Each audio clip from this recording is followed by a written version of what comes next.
Ya, pemirsa terkait dengan berita dari pemerintah Kota Denpasar, Wali Kota Denpasar I Gusti Ngurah Jaya Negara memimpin upacara pelantikan dan pengambilan sumpah jabatan kepada para pejabat pimpinan tinggi pratama, pejabat administrator, serta pejabat pengawas di lingkungan pemerintahan Kota Denpasar, di mana langkah ini dilakukan untuk memperkuat kapasitas kelembagaan di lingkungan pemerintah Kota Denpasar untuk meningkatkan kualitas pelayanan publik di Kota Denpasar.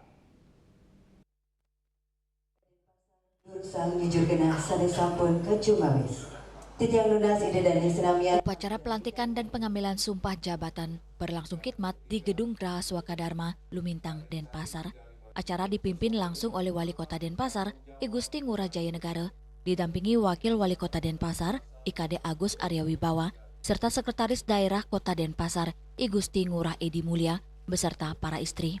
Pelantikan ini melibatkan pejabat pada 3 jenjang jabatan struktural, yaitu pejabat pimpinan tinggi pertama atau eselon 2, pejabat administrator atau eselon 3, dan pejabat pengawas atau eselon 4 yang diangkat melalui mekanisme pengisian lowongan jabatan maupun perpindahan antar unit kerja, di antaranya 7 orang pejabat pimpinan tinggi pertama, 32 orang pejabat administrator, dan 37 orang pejabat pengawas. Wali Kota menegaskan, penekanan pada integritas ini sangat penting mengingat sejumlah instansi yang dipimpin pejabat yang baru dilantik mengelola anggaran dan pendapatan yang besar. Komitmen menuju wilayah bebas korupsi dan wilayah birokrasi bersih melayani terus didorong menyeluruh di lingkungan Pemkot Denpasar. Pelantikan ini merupakan langkah strategis Pemkot Denpasar dalam menyempurnakan struktur organisasi, memperkuat koordinasi antar perangkat daerah, dan memastikan penyelenggaraan pemerintahan berjalan lebih efektif dan efisien. Setiap pejabat yang dilantik telah melalui proses seleksi dan penilaian kompetensi sesuai ketentuan peraturan perundang-undangan. Dengan terlaksananya pelantikan ini, diharapkan tercipta sinergi yang lebih kuat antar jajaran pimpinan di lingkungan Pemkot Denpasar.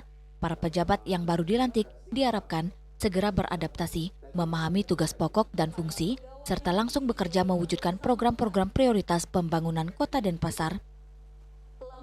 Itu kan ada Bapenda, ada PU, PR, dan ada Perkim.